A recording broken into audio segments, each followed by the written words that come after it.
Back at the baby shower venue, Minsu's mother had just ended a phone call with her husband when she was approached by Sonjin's mother. With a polite tone, Sonjin's mother expressed how grateful she was that Minsu's mother was there, especially with the due date nearing. Minsu's mother firmly stated that it was her duty to be there for her daughter and thanked Sonjin's mother for helping in her absence.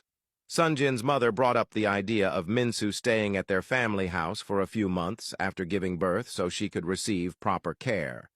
But Minsu's mother immediately declined, saying she was fully capable of taking care of her daughter and that it was important for Minsu to stay with her husband to bond with the child. She reassured her that she was welcome to visit frequently, but Sonjin's mother disagreed, insisting it was also their responsibility to care for Minsu. Sensing the conversation might spiral into a back-and-forth debate, Minsu's mother smiled politely, suggested they enjoy the baby shower, and walked away. Elsewhere, Yuna was accompanying Minsu to the bathroom. Minsu was visibly in discomfort, but Yuna was too distracted by her phone, texting Woobin, to notice. Upon reaching the bathroom, Yuna told Minsu she would wait outside. Minsu smiled and stepped inside. As the door closed behind her, the pain intensified. She gripped the sink, fear rising with each wave of pain. Her mind raced. She wasn't due until next month. Could labor be starting early? Outside, Yuna remained absorbed in her messages, her mind lost in thoughts of reuniting with Woobin.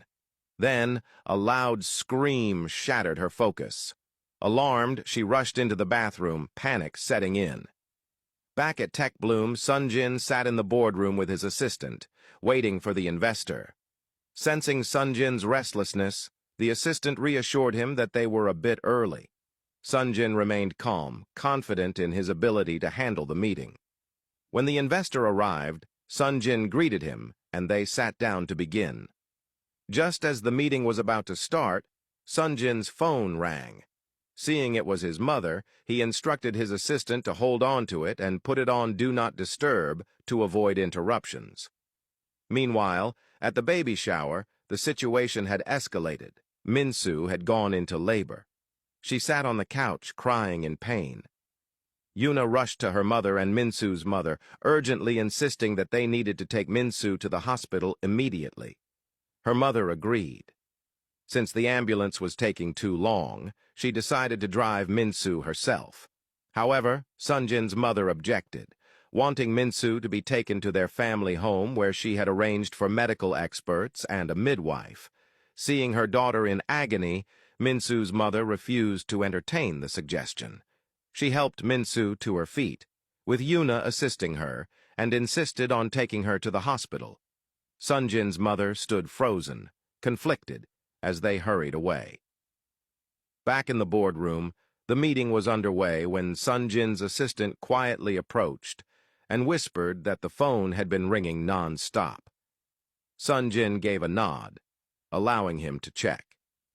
Moments later, the assistant returned with urgency in his eyes and told Sonjin that his wife had gone into labor and had been rushed to the hospital. Without hesitation, Sonjin stood and excused himself, instructing his assistant to explain to the investor. As he drove, thoughts of Minsu flooded his mind. Worry tightened his chest. The labor had come too soon. Was she okay? He pressed the accelerator, determined not to lose a moment more. All that mattered now was getting to Minsu and being by her side.